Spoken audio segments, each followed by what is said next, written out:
Today is Saturday, December 21st, 2019.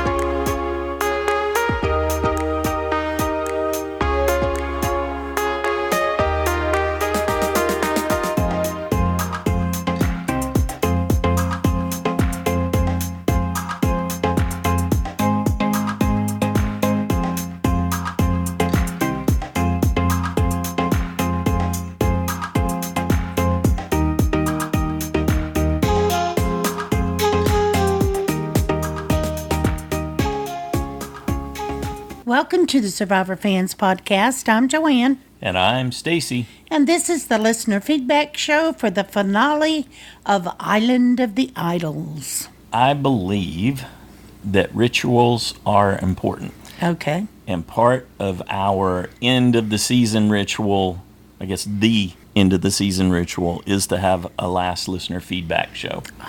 So we do our recap and weigh in on the 3 hours and give our perspectives, and then we have one last show that we offer up for the other super fans to come in, share their thoughts. What did they think about the finale, the reunion show, season as a whole, and maybe what they're thinking about what we got to see in the preview for the next season. All right. Beginnings are exciting. It's good to have endings to tie things up, and that's what we're here to do today, is to get some closure for season 39 and everything that it represents. I'll just Alrighty. say it that way. How many folks were able to... 28 on this weekend before Christmas holiday. Super busy holiday, but we got 28 super fans that are queued up and ready to go and share their perspective on this season, the finale, and what they may be looking forward to in the future. Anything we need to do? Any business? I don't believe so. Let's kick it off with Pete. Hey, Joanne and Stacy. This is Pete from Boston calling here. Despite the controversy with Dan, I'm going to say this. It was a phenomenal season. Great gameplay. A lot of blind sides and an epic finale.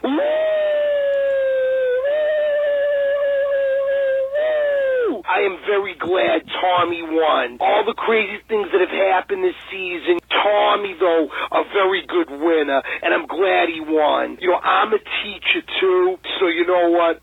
Hats off to Tommy. He deserved to win. He worked a solid social game. The jury clearly liked him. Even though he didn't win a challenge, didn't find an idol, but he deserved to win and had very good management. Dean, you can't play 1 out of 4 quarters. You're going to play the whole 39 days, and that's what I believe killed Dean. Playing too much. DK chill, I think. Hey, hats off. He won those challenges. He found an idol when Tommy couldn't. He used the idol nullifier to get rid of a big threat in Janet, but it simply wasn't enough because he was not seen as a big player from early on, and that's what hurt him. But he came on down the stretch, and Nora was just Nora. Delusional Nora. Oh, I felt so bad for Lauren there. It was unfortunate with that fire-making challenge. I had a feeling that was going to happen. But Nora's just crazy, and I had some dilly-dilly, because I knew she was going to get squat, not a zilch at Final Tribal, even though she believed she was this great player. She was a la Philip Shepard, for sure, at Final 3. No votes. So there you go. But hey, Nora, she won the last challenge, and hats off for making it to the end. I was sad for both Lauren and Janet, especially Janet. I mean, she would have won if not for the nullifier. You know she would have won that fire-making challenge and cruised her way to Final 3. But that's Survivor. But hey, hats off again to Tommy. He deserved to win. How about Alcia there giving money to a Jamal? And I love that Elaine and Janet both got $100,000. That was awesome. And even Jamal, too. I love the friendship that he and Jack have. Living, I guess, not too far from me, from Boston to Rhode Island, right around the corner. I love it. Maybe I have to see them in a bar or something. And a great job by Kelly. That was painful, but I love that she spoke, what she believed is right, and Probst acknowledged that she was right. And I love that they're making changes, for the safety. It had to be addressed, guys. It's unfortunate, but it's great that it's addressed, and hopefully things can stay positive positive moving forward. And now we get to the 40th season. Wow. I think the cast has been leaked out already. I love that Ethan's coming back. Wow. Kim Spradlin. A little disappointed. Looks like no Richard Hatch or Tina. Maybe they'll come back in another future season. This cast looks solid, and $2 million should be great. I'll see you guys in mid-February after the Super Bowl. And this really was a good season despite some of the controversy. I love it, guys. And happy holidays. Take care. Woo! All right, thanks, Pete, and I'm glad you're able to celebrate the positives there. Yeah, I don't think they were open to having Richard after everything that happened with Dan. So I think that put the kibosh on anything with Hatch, given his history. Good job, Pete. Thanks. Next up, we got a call from Shea. Hey, guys. Hey, everybody. This is Shea. First, happy holidays.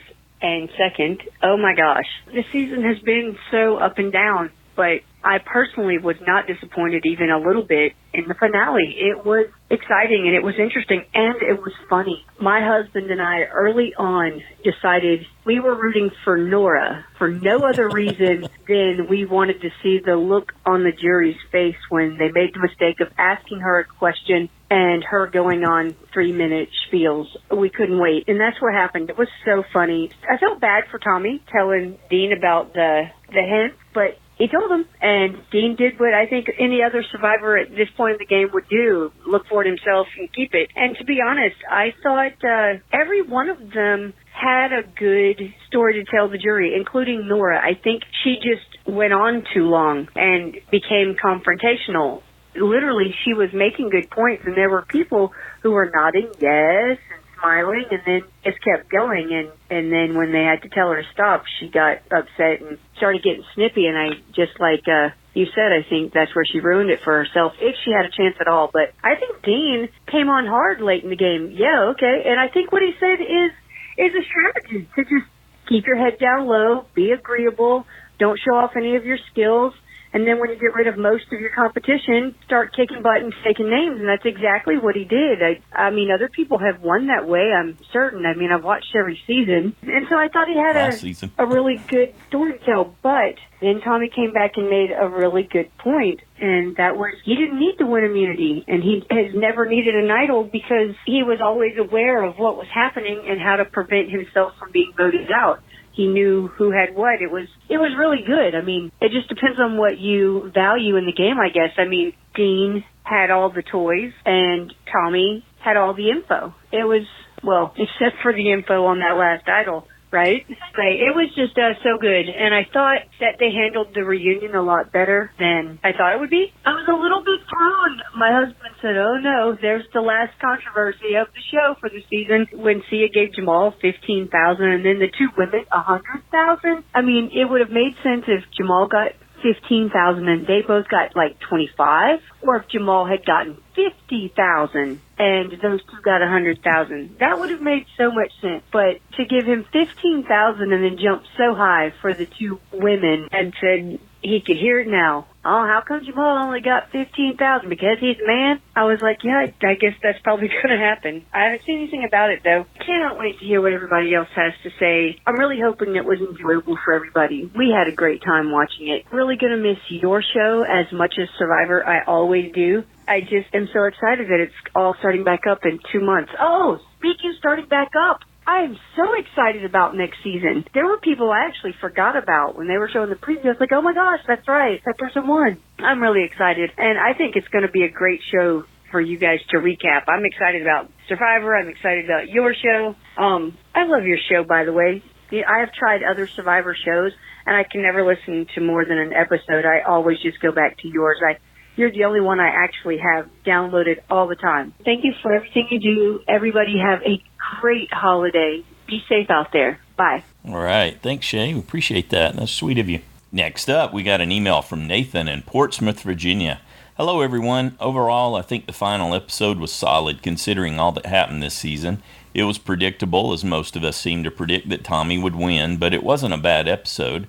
The move to Island of the Idols wasn't bad or great, but it did give them a chance to put that extra idol in there to see if anyone would start to look around. Kudos to Tommy for starting the hunt, but he should have known better than to share with Dean. I can understand him telling the first clue since he is colorblind and needed some help, but why share the second clue with Dean? Because he wasn't able to figure out what to do with it. Speaking of Dean, he did a good job at the final tribal council, but his moves were too little too late. It was like a sports team scoring a lot late in the game, but being so far behind that it didn't matter. I was sad to see Janet leave after she got so excited about the possibility of making it to the end. I know it's part of the game, and it was a good move by those involved, but I hated to see her get her hopes up just to have them dashed at tribal council. Why didn't Lauren or Dean practice making fire until they knew they were going to face off? Don't they have days and days to give it a try while they're on the island? Yes. I wasn't impressed with Lauren's attitude or actions when she found out she was having to make fire to get to the end. I understand not being happy or even crying for a moment, but she should understand the game. I'm sure emotions were high, though, and she seemed to calm down at Final Tribal. How do I recap this season? Well, in my opinion, it's hard to truly judge with the whole fiasco that occurred. It's a shame, but I do hope everyone learns something. It brings meaningful dialogue, and that will be used to ensure the safety of everyone involved in all reality shows in the future.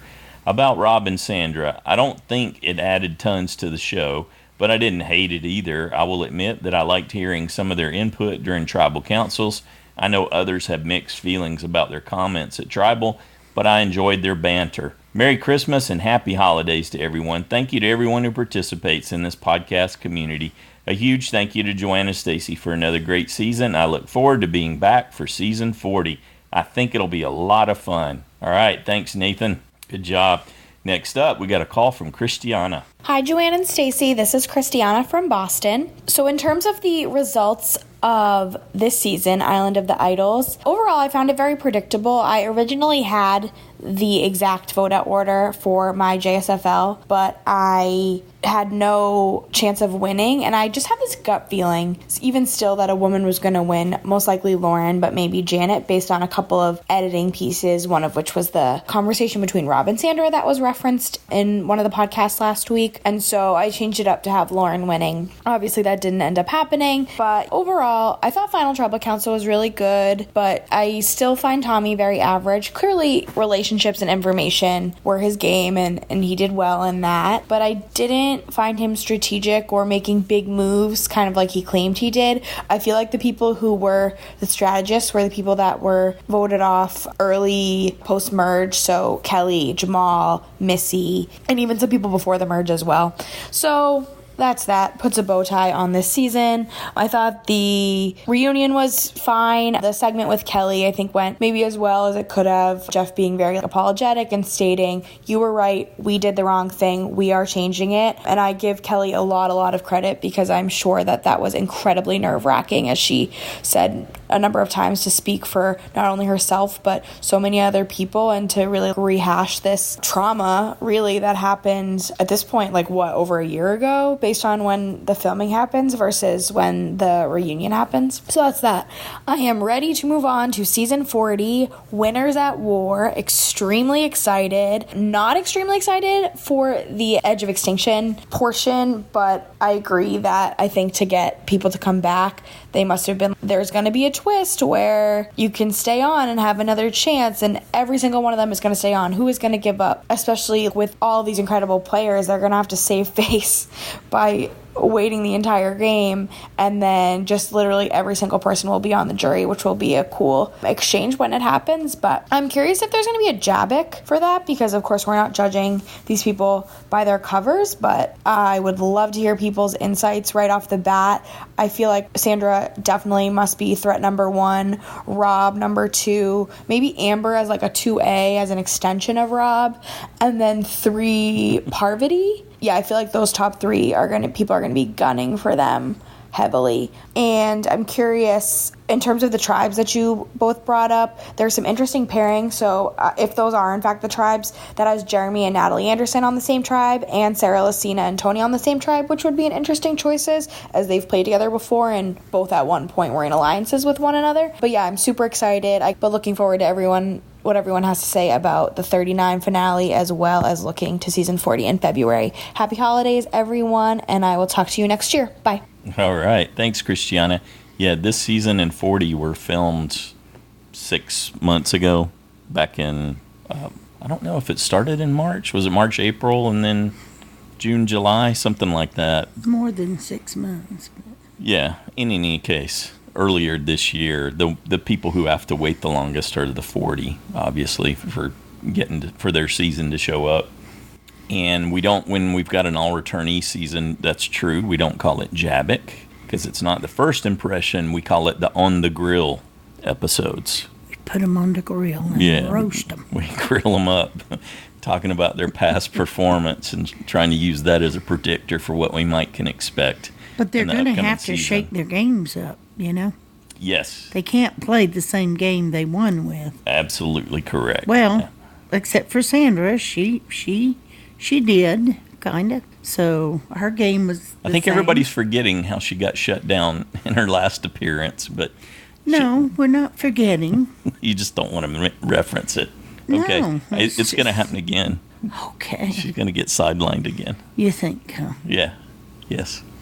That's my prediction. But this isn't on the grill, but Christiana almost got us started down that path. You think some of those young mothers are going to band together? Amber's got 4 girls. Kim's got several children. And That's a lot to look There's forward a to, whole just lot like of Christiana was saying. All right, thanks again, Christiana. Next up, we got a call from Rashmi. Hello, Joanne and Stacy, and all my Survivor friends. Finally, season 39 is done and dusted. Definitely not my favorite, the most forgettable season of all time. I was happy when it started. I was happy to see girl, she was representing the Indian community, a migrant like me, and I was really happy to see her there, and also with the diverse cast that we had. And then slowly everything started unraveling with a really terrible incident with Dan and Survivor not taking any action on it.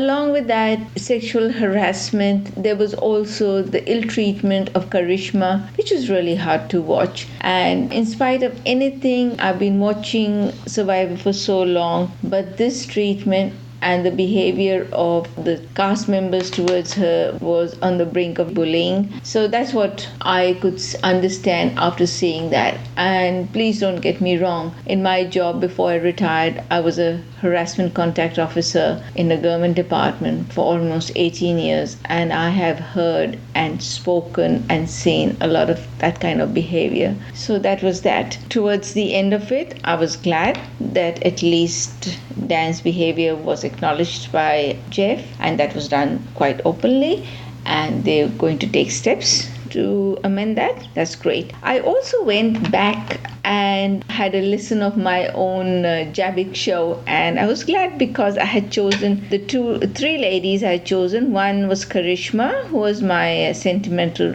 pick. The other 2 I found really interesting were Nora and Kelly. Nora is a person by herself. She got to the end, and only thing she could articulate really well. Had it been another smarter person who could really get their thoughts together, the results could have been different. But talking about her, I really must say she did really well, in the sense that she won 3 immunities. She was always on the brink of getting out. She always was in the know. So that was good. Dean was insipid, didn't like him much in the beginning, but towards the end he had good gameplay. And I really did enjoy his tactics towards the end. And also, don't forget, right till the end, he was always at the bottom. He was always scrambling, and he managed to hang in there. Tommy, I have nothing to say for Tommy except he's just an insipid person. I would have been happier with just a female winner for this, and he did nothing for me. Good on him. Lucky for him, he won. Great. I have to mention one thing here, that Lauren's behavior and all her anger towards Nora was really unfounded, because Lauren thought she was taking Nora as a goat, but the tables turned. All that crying and weeping, I had no sympathy for her. That was it. Looking forward to the new season. Looking forward to seeing Yule, one of my favorite players, and Natalie. Twinnie! Here's wishing everybody a very, very happy, safe Christmas and New Year. I wish you all the very best in life, and may God bless you with all that your heart desires. All right. Thank you, Rashmi. Insipid, no flavor. Wow, what a great summary word. Rashmi nailed it with that. Good job, Rashmi. Next up, we got an email from Barbara in Long Island. Dear Joanne and Stacy, there were certainly a lot of firsts in Survivor 39, but one of the most remarkable ones was how CBS broke into the finale here on the East Coast, promising us we'd not miss a minute of Survivor before announcing that the President of the United States, a former reality TV host, had just been impeached by Congress. You can't make this stuff up.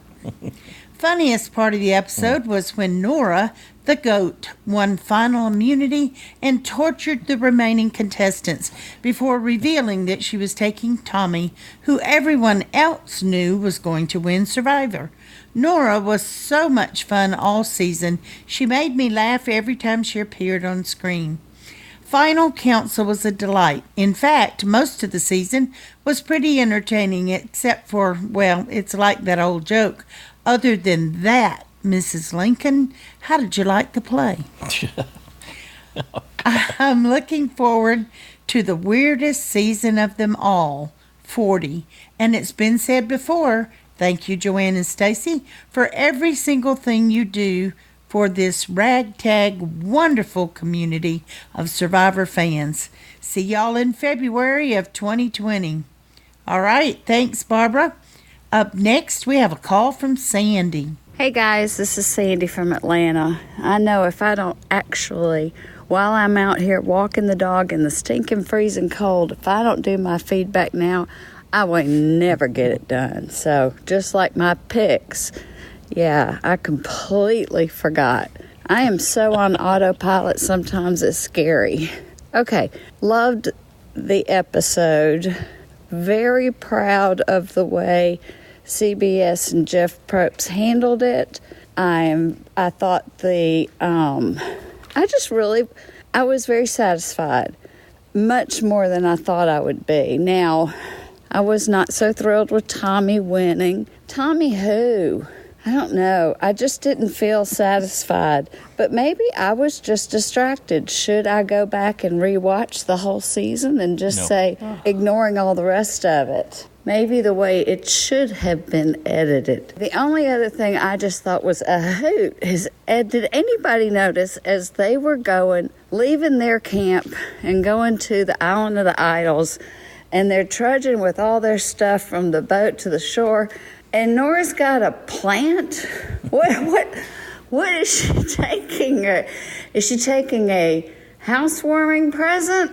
What is that? Did nobody address it? It just struck me funny. Okay, guys, I really am looking forward to next time. I think it brings just a whole new dimension. I'm looking forward to the currency. What a brilliant idea. I wish I'd thought of that. And $2 million, Jeff Probst, it's about time. I think you should have been $2 million a couple seasons ago, but that's just me. I think people are getting blasé about it, so you got to really make the money, make them bloodthirsty. Okay, see y'all next time. Thanks for all the feedback and everything y'all do. Bye-bye.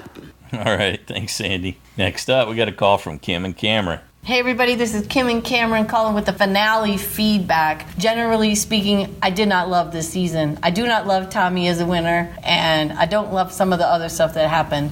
So I'm ready to get done with this feedback and move on. Yeah, Tommy, I don't know about as a person how much I love him, but I still respected his game. I thought he was a great winner, and I've been saying since episode 2 feedback that he's going all the way to win it, so I like him there. Someone said it last week, and I'll say it again. Lauren wound up being a lot like Laurel from Ghost Island in that she clearly knew what she had to do, but she was never going to step forward and do it. I mean, she didn't take out Tommy. She never wanted to make a big move, so she wound up where she wound up. Well, can I say something real quick? I guess Tommy and Lauren both knew they had to get rid of the other person. It just worked out for Tommy that Lauren and Janet were a threat, and I think that is true. The way the personnel worked out for Tommy to get rid of Lauren so late in the game instead of her being being able to get him out. That's for sure. And then one more thing I wanted to compare was Dean's a lot like Ken from Millennials versus Gen X, in my opinion, in that Ken had a great late game edit, and then he had a great finale edit. But when it came to Final Tribal Council for both Dean and Ken, they didn't have the resume behind them to win the game. I didn't like the challenges that much. Ever since the merge happened, there was nothing but those hang-in-there competitions. I mean, I wish we'd see more of those, like, brain game competitions in the future. Definitely more quizzes and things like that. What do you remember about people that are in the game? So,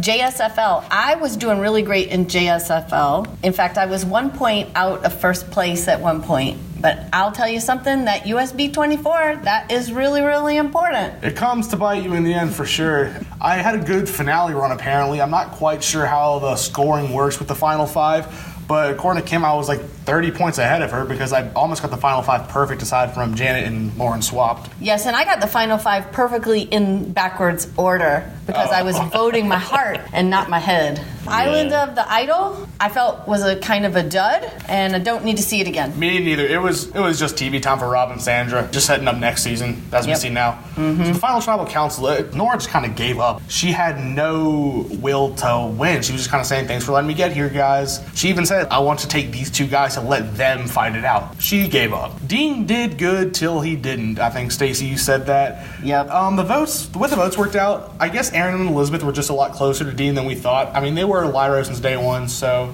that's a social game. Next season. Oh, yeah. I really love some of the people on it. It looks great. I'm so excited for it. Ethan coming back, Yul, Tyson. I mean, some of these players, I'm so glad to see that. Ben and Nick. It's going to be insane. I'm really excited. I think it will be. And apparently they're bringing back the Ghost Island. That's the way to keep the good people in the game, I think. The people who are initially the edge of extinction. The strong. This is 6 seasons in the making of me listening to Joanna Stacey's podcast. This is our 4th season doing feedback, and it's been great, Joanna Stacey. I really appreciate it. Yep, me too. It was so fun finding out that Cameron liked Survivor when he was in my class, then me telling him about the podcast, and then him saying, hey, let's do feedback. It really has added a lot of to my enjoyment, and I'm probably going to watch some old season between now and when season 40 begins. Thanks, everybody. Thanks a lot. Have a great winter. See ya in the... February. Yeah, February. In the February. All right. Thanks, Kim and Cameron. Good job. Next up, we got an email from Paul in Northern Virginia. Hi, Joanna and Stacey. Thank you so much for keeping the season funner than imaginable. Merry Christmas to you guys. Merry Christmas to you too, Paul. And I always learn so much from all the callers and the writer-inners, and from you too as well. Angles I hadn't even thought of. I felt badly for Janet with her hopes riding so high. I really hated Island of the Idols visits as they were so haphazard, with seemingly no rhyme or reason as to who would get what so-called lesson or a chance to get an immunity idol or get totally screwed like Jamal. Janet's downfall, Dean calling a coin flip, and he gets the stupid nullifier. Yeah, and so late in the game, too. When they got to Island of the Idols, Janet immediately tried to seal the final deal with Tommy by the fireplace, and he was totally not paying attention to her, just yupping her without looking. His tell was, I can't look at her for the big lie I'm holding back. When Tommy figured out the new buff's clues, Dean had no earthly idea about any of it. He was in La La Land. Dean finds the symbol and the immunity idol, but at Final Tribal, he acts like he saved the world once again. Am I doing well hiding my lack of respect for Dean's play? And another thing, without the busted can of biscuits almost finishing the puzzle in a recent immunity challenge, Dean would probably still be there trying to figure it out. I agree 100% on that. Nora can sure be her own worst enemy and worst advocate. She comes out with impressive social thought patterns and the way people are ideas, then she meanders down a completely different stream without realizing, nope, the water's not flowing in the same direction you're going, Nora Mole. At Final Tribal, I don't think Elizabeth said a single solitary word, just got wide-eyed at the downpour. I was impressed with the tag team cross-examinations by the jury. The editing made it look like a Hollywood script, too. So smooth. I agree with you, Stacey, that firemaking should be one of the top things you learn before coming on Survivor, and with so much downtime, they had plenty of time to practice. Word of the double episode, Tommy's rubric. Well used and well explained, Stacey. Thanks. Nora sure needed to lay off Lauren as she practiced making fire. I like Jeff's "shall we get to it" to Nora as she was explaining her headspace at the time. He seemed to be leading her and praying for a segue to just tell us who's making fire. I was happy with Tommy's victory, but Janet was my first hope for the night.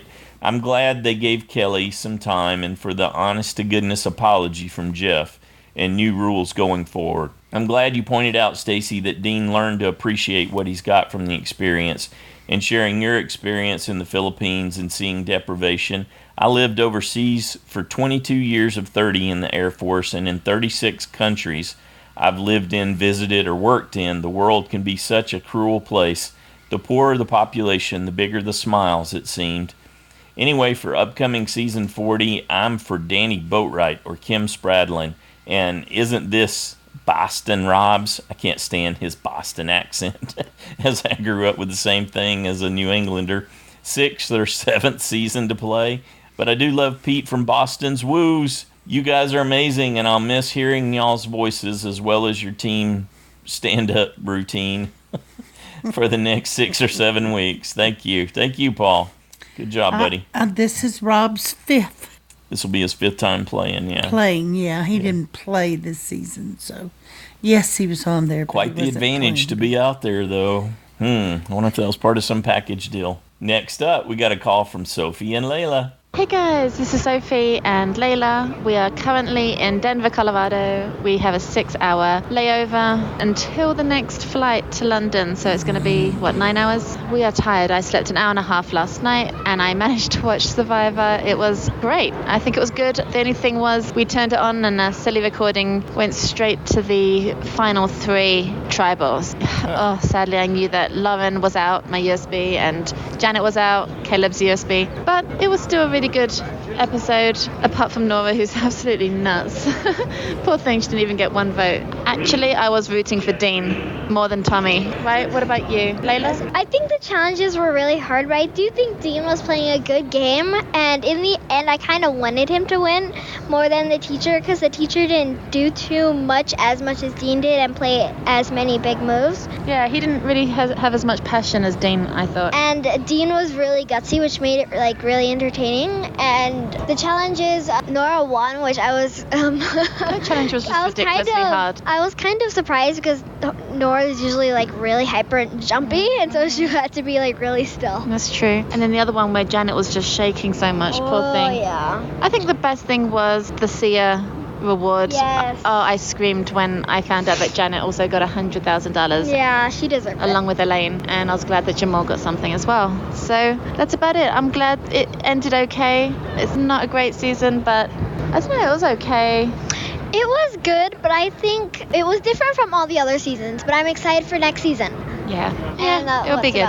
Although, Joanne and Stacey, just a quick question. Do you think the fact that Rob and Sandra have been out on the island, do you think they've sort of acclimatized to it, to island life, or do you think it's made them more tired to then start their season? Because I think that they probably they stayed out there, correct? So I don't know. What about you, Lila? I think that maybe it would affect the next game, how they play. But what I really found interesting was when they actually gave the house that they were building the whole season to all the rest of the Survivor players. And then I was, how can you not see those red boards on the ground and things? Well, he was colorblind. Yeah, I guess so. But I can't believe he actually told Dean. But then again, yes. And don't tell anybody. But he still won the game, which isn't bad because he didn't need it. But then again, I think it was amazing how Dean had all these different things and he used some of it and he didn't need all of it. You're right. Take care, guys. Have a fantastic winter, and we're off to England. Yay! I'm going home. First time in 3 years. Woo! Bye. Bye. All right. Thanks, Sophie. Thanks, Layla. Have a great time. Yeah, so good. I think it probably helped them, Rob and Sandra, to get them geared up because they didn't have to go without food or any of that kind of thing. You know, they had whatever food they wanted, and I'm sure they had cover and different comfort items. I don't know that they totally had to suffer like the other people did. They were staying dry and that kind of thing. Yeah, but it got them in game mode. That's how I think it benefited them. Absolutely. And like Sandra said, she learned things from Rob. And And it made them think more in depth about the game. The current state of the game. Yes, the current state of the game, exactly. Mm-hmm. And I think that's going to help them. Now, if people be crazy not to vote them out right away, but still, I think that like got them geared Christiana up and said. ready to go. So Yeah, that seemed like a huge unfair advantage. I don't know any other way to not characterize if that. it gets them voted out first. Though the other people won't know. No, That's right, because no. the other season hadn't aired at that time, so they won't even know that Rob and Sandra. It was like a huge scouting trip for Rob, and like you said, Sandra acknowledged that she was busy soaking up everything that Rob was able to share from his observations. But if they were out there when other people were notified, maybe they weren't included in making pre-alliances. Pre-game alliances. That's an interesting point. What we don't know though is if they were limited at all. For all we know, they had cell phones while they were out there. Well, that's true too. It's not like they were playing. There's they no reason. could have done FaceTime. Yeah, exactly. So they could have been in contact yeah, with people that's true too. Yeah, we're so eager to go to 40, we're already there, huh? Thanks again, Sophie-n-Leila. Next up, we got a call from Noelle-n-Immie. Hi everyone, it's Noelle And Immie. calling from Albuquerque with our feedback of the finale of Survivor Island of the Idols. Thank you. I was like, what was this one called? Okay, Immie, who would you have voted for if you were giving away the $1 million? Dean. Yeah. Because I just think he deserves it because he kind of is a snake throughout the whole game and he still didn't get voted out. And he made some risky moves. That's why I think He got all kinds of cool stuff at the end, too. He really went on a tear with the idol and the nullifier and the legacy. The thing he did with the legacy was pretty smart. It took me a while to figure out what he was onto there. Yeah, I agree. Dean played a good game. He really flew under the radar for the whole season, basically, which is so hard to do. I think his game may have been underplayed a bit in the edit. I would have given the money to Nora. I think that, obviously she wouldn't have gotten the money, but I would have voted for Nora. I think that Nora deserved more than 0 votes because she won 3 immunity challenges. I think that her social game tripped her up at the end. She was too unpredictable for people to trust, and that's probably how she ended up at the end. But let's be fair and say she also ended up at the end by winning 3 individual immunity awards. That's pretty great. That's very impressive. I was impressed by that. Yeah. How do you feel about next season? They're going to have the Edge of Extinction coming back. No. That's perfect. Why? I know. It's frustrating. It's probably because they worked so hard to get these winners back. They want to get every last ounce of camera time out of them that they can. It's too bad, honestly, that they're doing this Winners at War thing because Immie hasn't seen all of the seasons, and I think it would be more fun for her if she already knew all those people like a lot of us do. My initial bet is on Tony because I just remember in his season I was really blown away by his game. I thought he played such an incredible game. Like he was, up all night spying on people, and wow, I was really impressed by him the first time he played. That's creepy. Well, Rob and Sandra are going to be playing in the next season. How do you feel about that? Well, I've already seen some of them in Island of the Idols, so I guess I feel okay by it. I'm excited to see how they're going to play since I haven't seen any of their seasons. Yeah, I would want to be on Rob's team because he's going to build the best shelter for sure. Yeah, me too.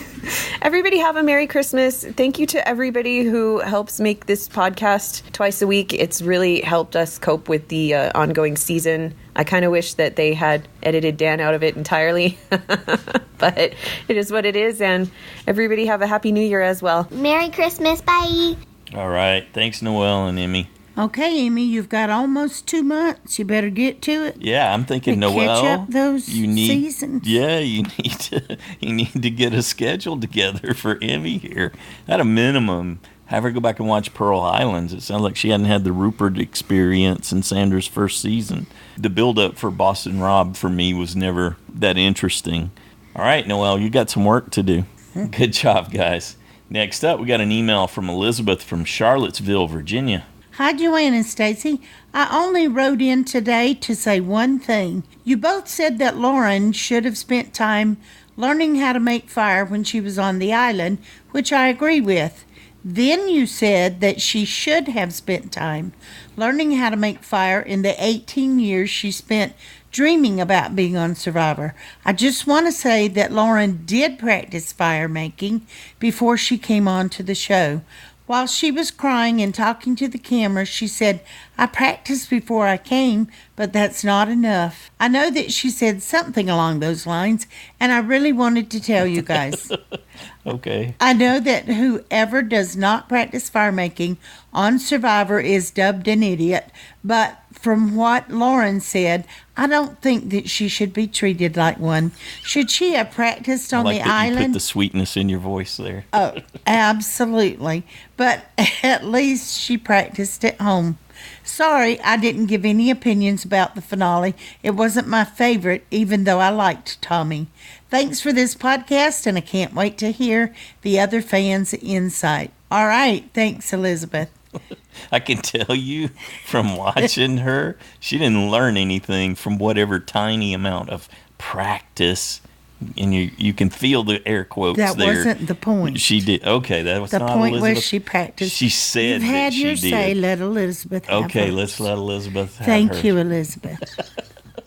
Oh, my goodness. Oh, next up we have a call from Marla-n-Sarah. Hi, Joanne and Stacy. Hi, Survivor friends. It's Marla. And Sarah. From Illinois. We haven't talked to you for so long, and we have to admit we did not watch this season.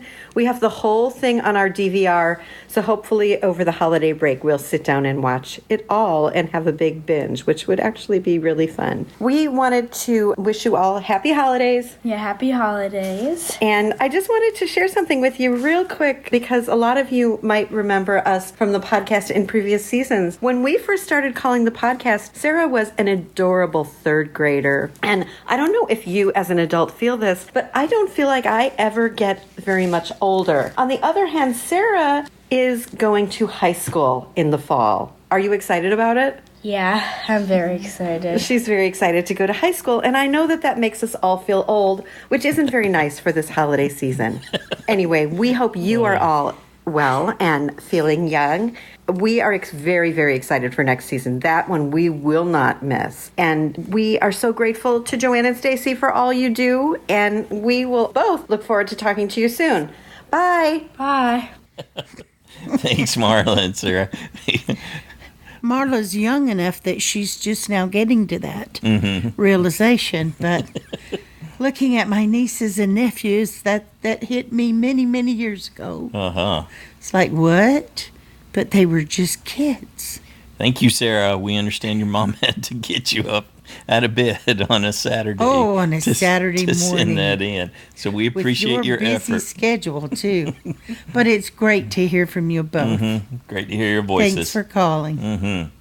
Next up, we got a call from Drew. Hey, Joanne and Stacy. Hey, everyone. This is Drew. Wanted to drop a quick feedback for the finale. It started out with me forgetting about the earlier deadline for my picks, and it just went about in that vein from there. So I'm sure you can imagine. But I put my picks for the record on a Facebook group, and as a matter of fact, I would have had one exactly person in the right spot anyway. So it's not like I was going to be winning any major points there. I just saw it as a ladies' final three, and I thought Lauren was going to take it. But anyway, I thought it was a decent finale. I thought the reunion was actually handled pretty well. There wasn't so much sanctimonious preaching, especially coming from Jamal Horner, but I thought that Jeff, gosh, the PR that they are dealing with for this just must be a nightmare. And you know, it was kind of like a too little too late sort of thing, but I thought they did as best as they could. And Kelly, I thought for sure was going to get that SIA money, but I guess not. Yeah, I am going to say that the winner of the season is going to go to surprise, final leg Nora, and I'll tell you why. Because she, I thought, did an amazing job in that final tribal council. Like, she was crazy, but I mean, it was guaranteed she was going to get 0 votes, but I thought, like, when she made her final speech, I looked over at Julie and I was like, that was pretty good. And I thought that Dean and Tommy did really well, too. And I actually thought Dean had it. I was kind of looking for a Dean win. I was just kind of feeling a little bit more interesting, a little bit more exciting, but he got his couple votes, and that was it. I think that he did the best he could, and let's not say great. It was a good time. You know, there's lots of drama this season. A lot of people saying, I'm never watching again, or I couldn't even stand to watch the finale. But you know what? I watched it. It was fine. It was fine. Next season, I don't know. Does Rob need to be on for a sixth? Is this sixth season? I mean, fifth playing, but I don't know. I will say that it's going to be on Sandra, because if she doesn't win, there's going to be another two-time winner guaranteed, right? I can't wait to hear everyone else's. Everyone have a very Merry Christmas, and I'll talk to you next season, where I am going to get on the ball. Talk to you later. Bye. All right. Thanks, Drew. Yeah, I think that's a good point. She won't be able to make that claim unless she brings it home. Well, and they would have gotten more money, because this one's going to be $2 million alone. Mm-hmm. Yeah. Oh, that's true. Whoever wins gets to claim having the biggest... The top winner. Yeah, that's a good point, too. I like that. Thanks, Drew. Next up, we got an email from Josh, the plush moose from Massachusetts. Dear Joanne and Stacy, season 39 is finally in the books. Even though he wasn't on the jury, Handsy Dan's fingerprints are all over the result. Thanks to his staying around longer than he should have, this final three reached the end. I'm okay with Tommy winning, but I'm left wondering about what might have been. Oh well, to paraphrase Bill Belichick, we're on to season 40. My other observations: money can't buy happiness unless you're Sandra. I'm bum-puzzled why there wasn't a real payoff for Rob and Sandra secretly watching tribal councils. Yeah, that did feel flat, didn't it? Yeah. We didn't get the last Statler and Waldorf there. Doesn't it figure that Teacher Tommy was the one who noticed the final Island of Idols test? I think the Professor, Skipper, and Marianne helped Rob and Sandra build that house. In last week's feedback, someone commented on Janet having survived the overconfident vote-out edit so far. Tommy is colorblind. I think he's weasel blind, too. Dean the Weasel. I know how Dean got his sneakers back. He had a growth spurt when he went from boy to man in Nora's eyes. Could Dean have played his hidden idol for Janet after nullifying hers? Just curious. Janet turned up the heat on herself with her talk of stoves and fire-making prowess. Rubric, wasn't that a character on Game of Thrones? The chickens hung out by the stove while Dean and Lauren practiced making fire. They didn't look too worried. Tommy's lucky this wasn't a bitter jury. His lies and betrayals would have gotten him flambéed in other seasons. If Conan to stand behind him and make those faces at his opponent. Nora thinks a disruptor should win, so the thunderstorm should be sole survivor. Nora's strategy was don't be bland. Mission accomplished. Tommy's spider strategy, sit in his web and react as the strands tell him about his prey's moves.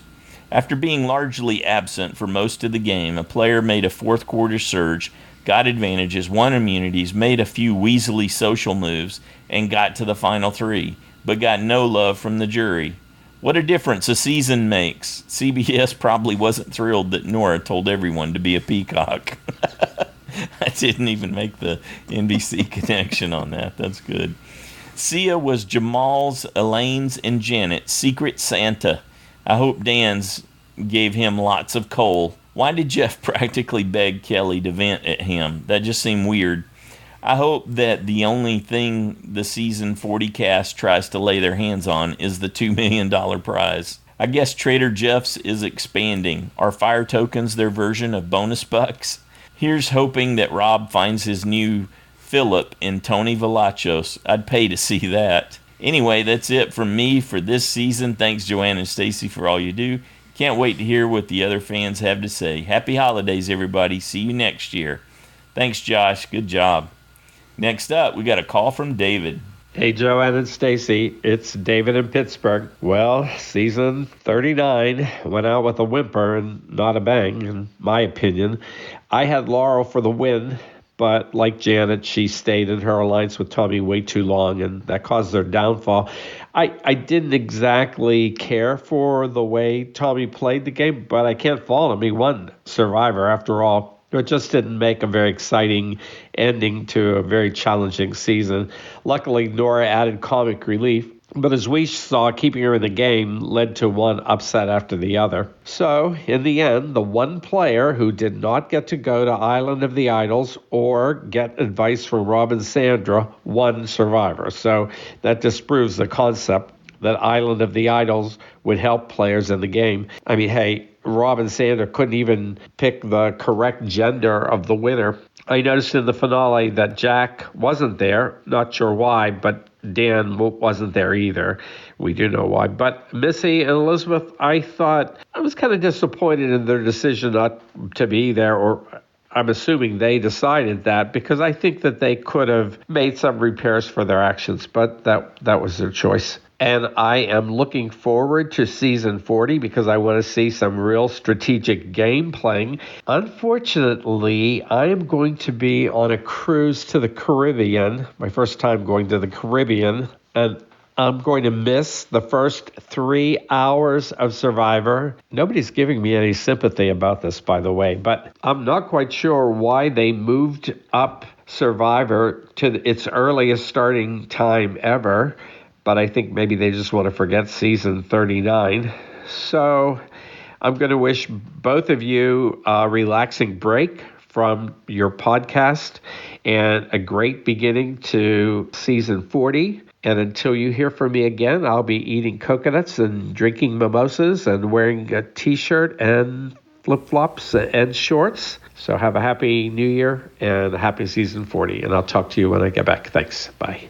All right. Hope you have a great cruise, great trip there, David. Woohoo. Yeah, the way we understood it, that Jack wasn't there because Elizabeth decided not to go, and Jack and Elizabeth are an item now, so he was basically supporting her. And Missy was actually there. It's funny that you didn't see her. Huh. Yeah, she was very present. Mm-hmm. All right. Although we didn't get to hear from her, so I mean that's probably part of it, but you're just kind of coupling those two together, I think. Well, I guess because I see the pictures on Facebook and stuff too, and she was usually in a lot of the pictures. So. Yeah. All right. Thanks, David. Hope you have a great holiday and a great trip. Next up, we got a call from Parker. Hey, it's Parker from Indiana. We did it. We got through this season. A lot of fans were like, I don't know if I even want to watch the finale. I'm done. I can't do it anymore. But just the sheer relief of Dan not being there anymore, that and the fact that this finale was really fun, it just made it so much better. This was a great end to this really tough season. It was such a fun finale. And yes, Janet lost, but I think we all saw that coming with the Idol nullifier. That sucks, and we love Janet and all of that, but it was a really fun finale. And I feel like after Janet got voted off, and I was, whew, okay, I don't have to worry about this. She's gone. I knew she was going to go here, and it's done. It's lifted off my chest. I teared up. It's fine. We love Janet, but she was never going to win this season. So my JSFL order was Janet in 5th, Tommy 4th, Nora 3rd, Dean 2nd, Lauren 1st. Right when Lauren had her breakdown, I was like, oh yeah, there's no chance she's winning this thing. I knew by then, there's no chance. Lauren got so offended that Nora screwed her over in the game. No way! What a surprise! Lauren, you aligned with the Fruit Loop. What did you think was going to happen? If you're going to work with the Fruit Loop, you got to do it the way that Dean did. You got to get the box of Fruit Loops, you got to pour it in a bowl, add a little bit of milk, you got yourself a bowl of cereal. And that's what Dean did, and he used that. Boy, my man Dean was going all out. And I loved it. And I didn't think he was that good of a player. And I still don't think that he's that great of a player, but he goes for it. And that's something to admire, that he actually goes for it in the game. And let's go, boys. You could just tell at that final travel, him and Tommy were having so much fun. They were getting into it, but they were having a blast. And that's what I appreciate. I appreciate people who are able to have fun in this crazy, complex game. I really enjoyed that tribal. That was one of my favorite tribals ever, probably. All time. Now, I was like, I'm not going to watch a reunion. I don't care. I just want to see the season 40 preview. Like, that's all. That's all I care about. But I stayed there, and I watched the reunion. And I enjoyed it. I feel like everything was handled well. But season 40, we can whew, just let go of season 39, have our little break, get pre-gaming for season 40 a little bit. We're back, baby. Winners at war. Oh, it's going to be great. Okay. Whew. For the last time this season, it's just deep breath in, deep breath out. Whew. We're done with season 39. On to 40. I will see you guys next time. All right. Thanks, Parker. Next up, we got an email from Carolyn in Boston. Hi, Joanne and Stacy. I'm a new listener to the Survivor Fans podcast. Well, welcome. Mm-hmm. I have been loving your recaps and the listener feedback. I listen on my way to work where I'm teaching 4th grade. Well, it's over, and given the options that were in the final 5, I'm glad that Tommy won. Maybe it's because we're both 4th grade teachers, so we share that bond. However, I respected Tommy's gameplay, especially after what Boston Rob said during the reunion, which was that everyone at the Island of the Idols said that he was their ride or die. I think that is a great quality to have that we've seen in past winners like Nick from David vs. Goliath and Jeremy Collins from Second Chance. Overall, this season was a true roller coaster with an interesting combination of blindsides, tough topics, and definitely some memorable players. I am so excited for season 40 because as a superfan, it would be a true dream come true. In that season, there's no such thing as a GOAT, so that should add another layer of gameplay. I like that, yeah. Thank you, all super fans and Joanne and Stacy. I can't wait to try JSFL next season because I'm a new listener, so I can start next season. Take care. All right, and thank you, Carolyn. Yeah, welcome. Looking forward to that. Up next, we have a call from Chris. Previously on Survivor, we've had nearly 40 seasons to get ready for this moment. And at this point, this is the best we have. Hey, Joanne and Stacy. Hey, Survivor fans. I came in last in the challenge. Yay! Congratulations, Randy. I just got an email from Joanne. I haven't seen the episode yet. I'm just about to watch it. I submitted my answers, but I didn't lock them in. So I was in last place, and I knew I would be in last place. But it's been fun. It's getting more fun all the time. Thank God for unanswered prayers, because get ready. And now I'm going to finally understand what happened this season. What's the deadline for my piece of work? And now I'm going to watch the episode. Happy holidays, Merry Christmas, Happy Hanukkah, whatever applies. Enjoy. Thanks, bye. All right, thanks, Chris. The deadline, Chris, will be the second on the grill show. I've already sent him an email. Okay, good. Next up. Another email. Another one, yeah. Next up, we got a call from Rebecca. Hi, Joanne and Stacy. This is Rebecca from California, but at the moment, I'm walking on a morning walk in Hawaii. I first want to say that for JSFL, I had my final 5 as Janet, Lauren, Nora, Dean, Tommy. And then I realized that was voting with my head and not my heart, so I completely changed it and tanked. Because I had it right, I changed it, and I had it wrong. I really wanted Janet to win, to kind of redeem this season that was so icky. But I feel like in the end, Tommy winning was nice, because he did it based on pure being social and making connections with people, no idols, no advantages, no visit to Island of the Idols, just being a super nice guy. So I feel with a Tommy win, the season was redeemed. Couple of highlights of the last episode, which I will admit, since I was working all last week, I filled in the gaps of what I didn't catch on the final with the podcast. Thank you very much. But Nora, it wasn't a date. It was a strategy. Lauren, you got to learn to make fire, girl. I swear, if I was chosen to be on Survivor, I would immediately start practicing on how to make fire in my backyard. And Dean, why no facial hair? I realized this at the last episode. He's hairless Dean and looked boyish and charming the entire time. That was fun. I really like playing JSFL. I'm definitely going to do that again next time. I'm glad the season is over.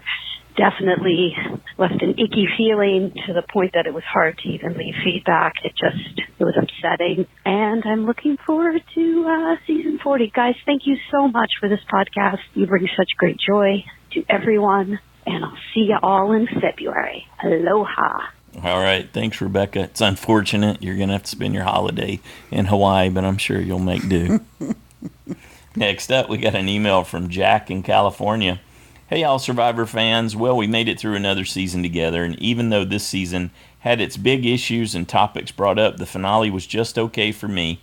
I do love Survivor as much as you guys, but it was not the best season I've seen. However, let's get into the show itself. It was interesting that special types of buffs were given to the final five, and it was a pretty great last Island of the Idol twist, which showed a machete on the buff itself. I probably wouldn't have even thought about that. Dean had a lot of things going for him with the nullifier, hidden idol, and the fake expired paper from Jamal. It's kind of a shame to see him not win, but I thought Tommy could win, and sure enough he did. I initially had him as my USB 2. So I could have received a lot more points if I just kept him to win the whole show. Next season should be really fun with a lot of past winners returning to play for a lot more money than normal. It'll be interesting to see how the fire money works. I'm not sure about the return of the Edge of Extinction though. Until February, I hope everyone has a great break and holiday. I look forward to hearing what everyone else has to say about this finale. All right, thank you, Jack. Next up, we got a call from KimJ. Hey, Joanne and Stacey, this is KimJ from Nashville. I have been MIA for the second half of the season as far as the listener feedback shows have gone. I have watched most of the episodes, not all of the episodes. I did not watch the finale. I did listen to you guys' recap.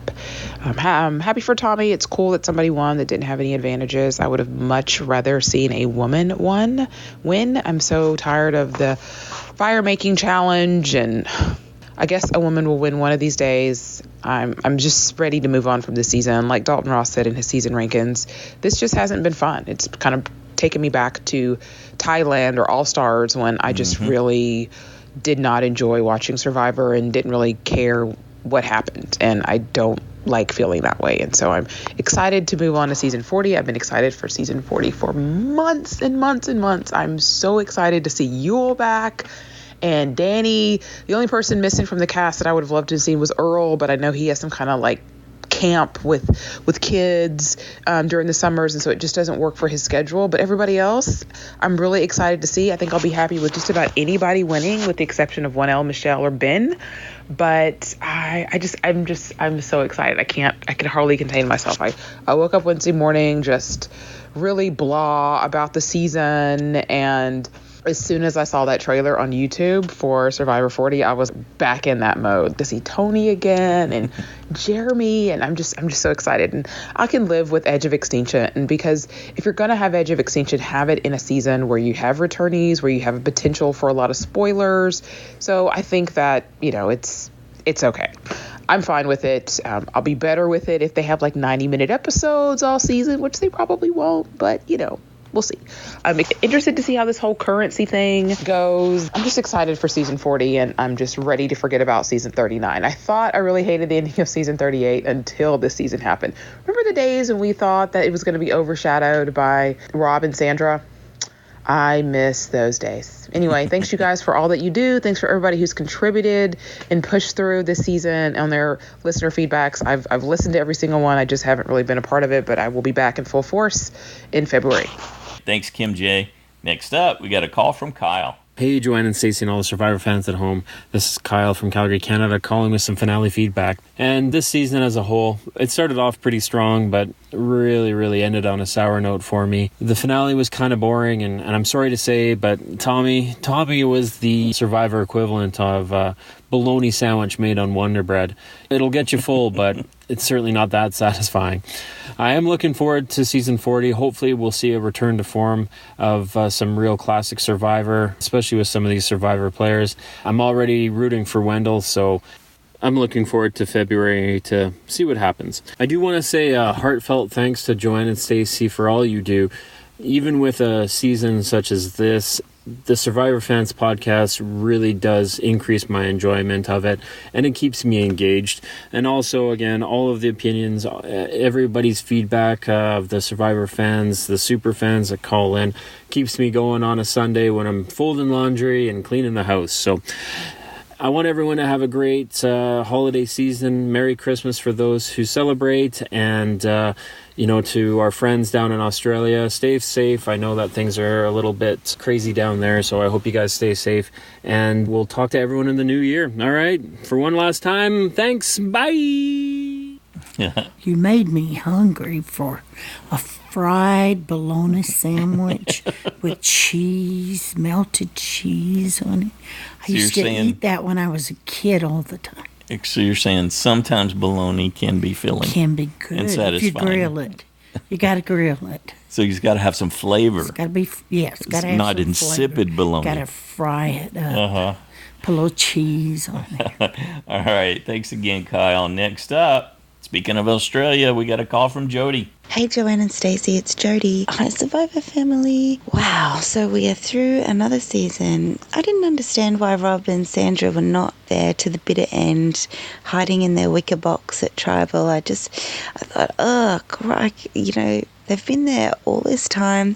They've had the front row seat, and it's like having this amazing collection and not having the penultimate kind of collectives piece. It's just dude, that's fine. Nora's treatment of Lauren when she was practicing for fire. Hello, don't go out there not knowing how to do this. Yeah, that was really crazy. That was Hance level harassment. Not cool. I thought Dean could have made a run on it, but no, Tommy's our winner, and yeah, okay, that's fine, well done. But more to the point, Sia gives the money to Janet and Eileen, and I just felt overwhelmed with emotion when that happened. Some hot tears ran down, and I just love it. I love the Sia money, I just do. For Tommy's word, the rubric of the final tribal council, it really is an individual juror. They have their own criterion for what is going to make a survivor winner, but you have to get to the end right. And I just love that Sia just kind of finds her own social winner or what have you.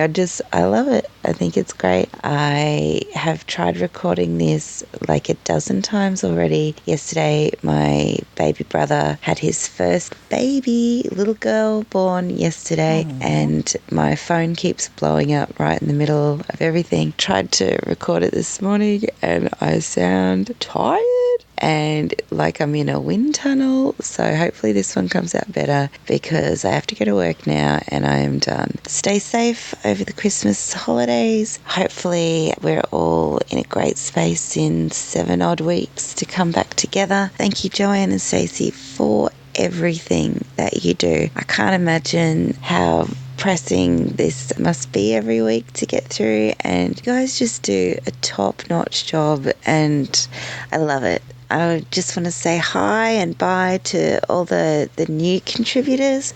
It's so amazing that after all this time, new people just pop out of nowhere and from the listening crowd. And I remember how painful it was the first time I contributed. I just thought, oh my God, it's like a little intimidating, but I can't wait to hear what next season brings, what new people it brings, and I really hope we don't lose many people to the fallout of the ickiness of this season. Slappy, don't go nowhere, please. Or if you have to, okay, but you're going to be missed. All right, guys, I am done. It's time to go to work, and bye. All right, thanks, Jody. I love how Jody calls Eileen. Yeah, well, she was singing that parody song earlier, using that, so I think it stuck in her head. Thanks again, Jody. Next up, we got an email from Hayden in Kansas. Hello, Joanne, Stacey, and the other Survivor fans listening in. Wow, this finale was really good way to close out a very controversial season. The challenges were interesting and fun, the tribal councils were exciting, and I found the 5 castaways left to be a good mix. I agree with the winner of the season as well, even though I really wanted to see Purple Dean take the win. Dean's end game was very nice, but because he didn't start playing the game until the end, while Tommy was playing all throughout, Tommy ended up as the victor. Next season also looks very promising with Winners at War, something I've been wanting to see for a long time now. Before I say goodbye until February in the new decade, I have to ask for some advice on JSFL. I always did good on the safe points, but I could never land a vote-off point. Do you have any advice for this, or are the Survivor gods just mad at me? Thanks again for another great season of Survivor podcasts and making the show more enjoyable. Take care, everyone. All right, thanks, Hayden. Okay, I'm speechless because he got all his safe points. Mm-hmm. Yeah, so, that's which impressive. probably equaled. Without running out of safe points. Yeah. And so that was impressive alone. That bodes well. But no, there's no way to tell about it. Well, some people seem to be able to. I think I got 4 the whole season of the. Well, he's just asking for advice. So here's my advice, and it starts. Number 1 is the listener feedback shows, because that's going to give you a good spectrum of insight and different possibilities, at least help you narrow down, because in the beginning it's all about doing the narrow down. So you have to try to decide, okay, which tribe, assuming you know what the tribes are, because sometimes you don't, you gotta decide which tribe is going to win the challenge. And to do that, you look at the press photos that the public relations folks release each week. You mean if they release them each If they week? do, because certainly like this season, they just stopped doing things at certain weren't times. Many to go off of. Yeah, so you look for some insight into the challenges. There's either going to be some videos that CBS releases on YouTube or on the CBS Press Express site where you can get the photos and some of the videos, but not all of them. So you have to try to make that call. Okay, who's going to win the challenge? Therefore, you know which tribe's going to lose the challenge, and then from that, you have to think about the social implications. Who are they going to be targeting? Who are the most likely targets? And it's just about narrowing down your choices. That's the best advice. Joanne's been miming that she's going to sleep the whole time I'm saying this, but he asked for some advice, and I'm just giving him the general approach to how to pick the vote off.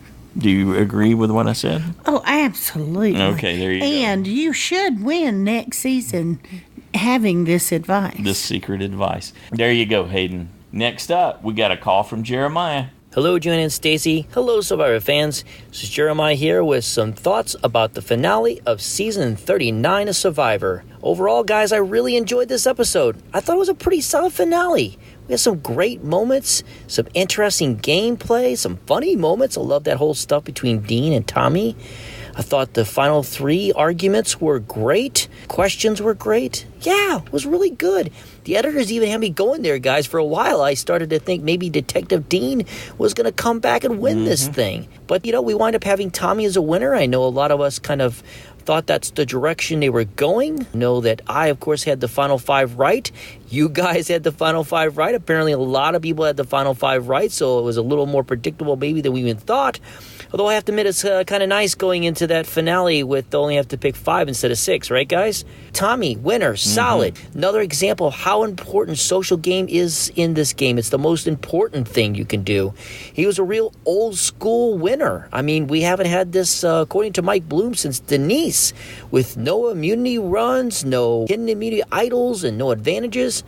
Pretty impressive. I know a lot of fans wanted a throwback season. Well, there you go. We got ourselves a throwback winner. So, yeah, and the reunion show. Guys, I was very happy and pleased about how open Jeff was about the apology and seemed very sincere. Blew me away. And then giving Kelly an opportunity to speak, I thought that was handled very nicely. And I hope it will help heal some wounds for everyone involved, including us fans. As a season overall, the Island, the Idols idea, I do think overall was kind of a miss. There were some good moments, some bad moments, but I thought it was very ironic that the winner of the season didn't even go to the Island Idol. So I feel like that kind of says it all. You know what I mean? Unfortunately, this season I'm sure will finish on a lot of people's bottom list, all because of the dance stuff, which I feel like is kind of a shame because we had a lot of great players and great characters this season. But I understand that. I think what really breaks my heart more than anything is I know that because of this season, a lot of people are never going to watch the show again. And I think that's what breaks my heart the most. Hopefully they'll hear about what happened in the finale and they'll change their minds. We shall see. But that's my overall feelings for the season. Congratulations to our side winner. And sorry, Chris, I guess you'll be singing. I'm just glad it's not going to be me. And we can now all finally talk about season 40 for those of us who already knew what was going to happen. I'm a little upset about, of course, EOE returning, but hey, if there's going to be a season to have it, maybe a all-winner season is the perfect season for that. But we'll talk more about that in our Japic predictions, which is going to all happen in about 7 weeks. So I can't wait for that. I'm so excited. You guys have a happy holidays. Merry Christmas to everyone who celebrates. Joanne and Stacy, thank you so much for everything you guys do. You guys mean so much to me. I can't tell you enough how much this podcast has meant to me. All right, you guys, that's it. You guys take care. This is Jeremiah from Southern California. Fantastic. Thanks, Jeremiah. He sent a correction afterwards. He realized that what Mike Bloom had said was it was Natalie White was the last player to win without all the advantages. So thanks for that note, too. Good job, Jeremiah. Next up, we got a call from Jen. Hi, everyone. This is Jen in California. Well, it's over, and not the worst outcome that I could think of. I mean, Tommy is a very deserving winner. He played hard. He played, I guess, under the radar, if that means not winning any challenges or getting any immunity idols. That's actually a pretty amazing feat considering this season was all about giving people advantages and idols. It broke my heart to see Janet go out of the game the way she did, but there's a big lesson we can learn here from Janet, and that is when you find a hidden immunity idol, don't tell anybody about it. That really was her downfall. The fact that she told Tommy and was overheard by Dean and Elaine really made the difference between her winning and losing the game, that one moment. Now, I'll put an asterisk next to my little admonition of Janet, and that is that we don't know how nearby Tommy was when she found the idol. Perhaps he was standing right there and there was no way to hide it from him. There's no way we could know that. We didn't see him near her at the time, but, there's a lot that we don't see, and I guess we'll never know if she was truly alone or not. But if she was, the lesson is, don't tell anybody about the hidden immunity idol that you found. Also, the final tribal council was one of the liveliest and most entertaining for me to watch that I've seen in a long time. Perhaps this is just the way that final tribal councils are evolving, but I really liked it. I liked the fact that there was a lot more spontaneous back and forth interaction and conversation, both between the jury and the players, but also between the players themselves. They were speaking up, interrupting, calling out contradiction. I think we really got to see the final three fight for the money. And I loved it. My only comment on the after show is, were there really not policies and procedures in place on this multi-million-dollar show for employees to report sexual harassment? Really, CBS? Really, Survivor? Is the entertainment industry really that behind the times? Or is it just CBS and Survivor? Where I work, we have to go through sexual harassment training frequently, and it's important legally to show that you have trained your employees on workplace behavior. And to me, I think Jeff and Kelly's conversation revealed how irresponsible the showrunners have been. Okay, enough about season 39. Season 40. I am so excited. This is just what I needed to kind of reinvigorate my enthusiasm for Survivor. Parvati, Nick, Ben, Sandra, Danny. I can't wait for season 40. Joanne and Stacy, thank you for guiding us through another season of Survivor. Happy holidays to all of my Survivor Fans podcast friends, and we'll talk to you in the new decade. Cheers. All right. Cheers. Thanks, Jen. Good job. Next up, we got a call from Paul. Hey, Paul in Louisiana, and I suspect I'm alone here, but in the end, I was disappointed with our winner. I was really rooting for Lauren or Janet because out of the final five, I thought they were the two who, quote-unquote, deserved it. Once they were gone, I felt wishy-washy about the whole ending, but then Dean stepped up his gameplay and actually impressed me. So by the start of the final tribal council, I was actually rooting for Dean, who I'd picked for 5th place in my final 5 order. I just can't help but feel that he completely reinvented himself at the end. But I guess by that point in time, well, it was just too late. Now Nora, wow, here's a woman who lost the plot all the way to the extreme end of the game. Actually, though, I wish she had gotten a vote, because aside from a complete lack of finesse, I think she did better than Tommy because of her immunity wins and the fact that people are always pointing at her. The fact is that she had outplayed Tommy 3 times in challenges, and she always had a voice in the game, albeit a completely crazy voice. And normally I hate, which is a strong word, but it's true. I hate these crazy, off-the-wall players because they always make it deep into the game. But in Nora's case, I finally understand how these players make for good TV. She actually helped counter some of the negative aspects of the season. But you know what? In the end, if you're off the wall throughout the game, you just won't stand a chance in the end because unhinged players never have a social game, which is what Tommy excelled at. So, yeah, that was the key to Tommy's win. A social game truly appears to be valued above all else. We saw the exact opposite effect happen regularly to Russell Hantz, who played other aspects of the game so well, but who had a negative value when it came to being social. And because of that, yeah, I never liked him. In the end, it's a darn good thing that Elaine wasn't there, because at that final tribal, she would have swept the votes for a complete win. Or at least I think so. Tommy again seemed, well, sort of like a lazy win to me.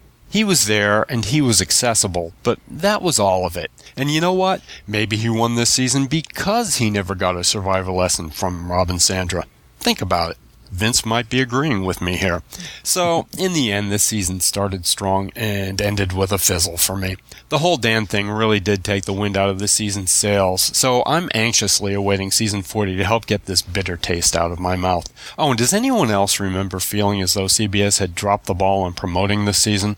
I mean, Season 40 had already basically been revealed before our cast for this season was released. I remember saying something to the effect that the winner's season was being hyped more than this one, and, well, now I think we know why. So, I guess that's it for me. Thanks everyone, especially Joanne and Stacy, for making every season of Survivor so much better. And as always, thanks Steve for allowing us all to play in the JSFL. Big Merry Christmas to all, and a Happy New Year to all as well. I'm looking forward to hearing everyone again in 2020. Bye. Thanks, Paul. Yeah, it's interesting to contrast this season with the previous season, Edge of Extinction, where Chris, who had the flash and the sizzle, ended up winning. But the more I thought about it, the more I realized, oh yeah, but Edge of Extinction gave him that huge bump on the social side of the game, because he had all that time to interface with them and learn about the jury members, the big group that was going to come back and be able to cast those votes. And so, yeah, he got to have flash and sizzle with a big end push, which seemed unfair, and he has that in common with Dean. But then again, he had all that social game benefit from being there on Edge of Extinction, and who knows what that's going to bode for Season 40, but, you know, we'll get there eventually. It's Survivor. There's no fair or unfair. Yeah, it's definitely not about being fair. Just follow the rules of the game. Anything else you want to say as part of the wrap-up? No, I think we've wrapped and rewrapped. Yeah, really glad to see this one go away. Okay, well, I didn't mean that, but... Yeah, for me, I'll remember 39 as having one of the best pre-merge games out of any season. And then it just went to, well, like Dean, it had to go take a poop. And that's what we were left with. Okay, I think we're done with... really done now. All right, that'll be it. Heard enough from Stacy. We got to wrap it up here. We want to say a big thank you to everyone who took the time to send in your thoughts this week and help us wrap up Season 39. Also, very big thanks to Boston Mark for your donation. We greatly appreciate that. And congratulations again to Carrie in Illinois for winning JSFL this season, and to Randy for winning the side challenge. Randy has chosen a song for you to write and sing a parody of the season to the song Teacher, Teacher by 38 Special.